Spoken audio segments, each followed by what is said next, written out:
This episode is brought to you by Vast as the Ocean Photography and IL since 1977 Studios.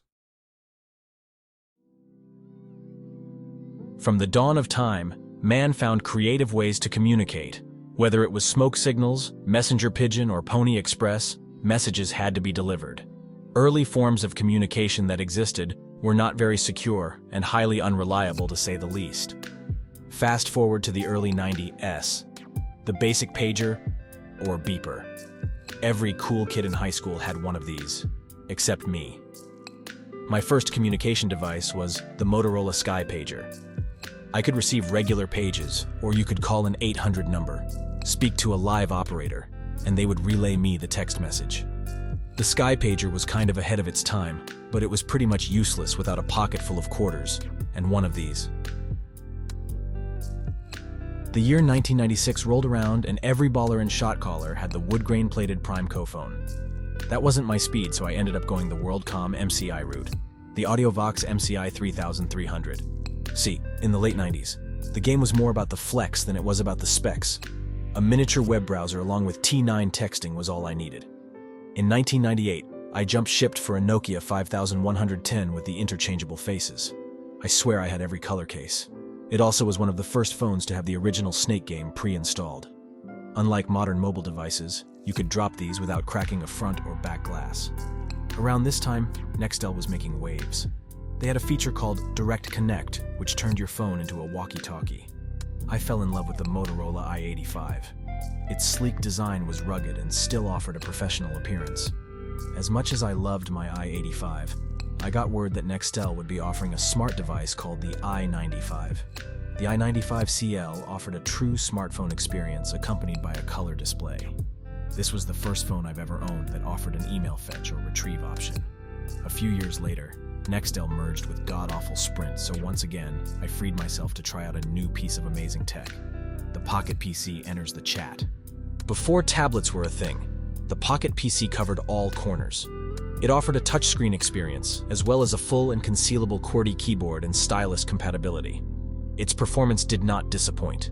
It was chunky but not heavy, and you could safely drop these things without worrying about a shattered screen. The touchscreen wasn't the most responsive, but the keyboard was very satisfying to type on. Physical keyboards were a luxury in this day and age, and a lot of my peers opted for a BlackBerry.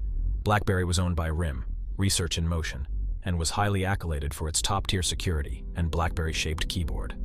The BlackBerry came with a pin that you shared with other BlackBerry users to chat with them on BlackBerry Messenger. You could exchange contacts without giving out your phone number, and for an additional charge, you could get a personalized @BlackBerry email address. BlackBerry offered a variety of models, so I chose to go with the smaller and easier to navigate BlackBerry Pearl. The Pearl had a Pearl for a trackpad. It worked like the mouse on a traditional computing mouse. This was an amazing device, but something better piqued my interest. Apple claims to have something on the horizon that would reinvent the phone. In 2007, Apple took the world by storm and forever changed the way we communicate, work, and live by reinventing the phone. With the unveiling of the iPhone, Apple's visionary co-founder, Steve Jobs, introduced a device that transcended the traditional boundaries of mobile phones. The iPhone was a game-changer, seamlessly blending cutting-edge technology, elegant design, and user-friendly interface into a single, iconic device. What set the iPhone apart was its revolutionary combination of a multi-touch screen, an internet browser, and a music player, all housed within a sleek and minimalist design. The device was not just a phone, it was a pocket-sized computer that allowed users to browse the web, send emails, and access a wealth of third-party applications.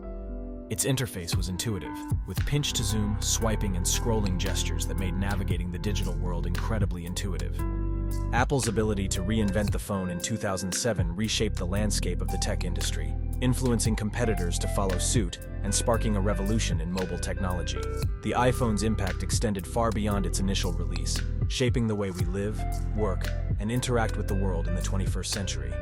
Apple's relentless pursuit of innovation not only redefined the phone, but also set a standard for excellence and user-centered design that continues to inspire and shape our digital lives today. Thank you, dear viewers, for joining me on this nostalgic journey down my tech memory lane video. It has been an absolute pleasure sharing these tech moments and memories with you. Your support and interest mean the world to me, and I'm grateful for your time and attention. If you enjoyed this trip through the annals of tech history, don't forget to like, share, and subscribe for more exciting content in the future. As we wrap up this chapter, let's remember that technology is not just about the devices. It's about the stories, the experiences, and the people who have shaped this remarkable journey. Until next time, stay curious and keep exploring the ever-evolving world of technology.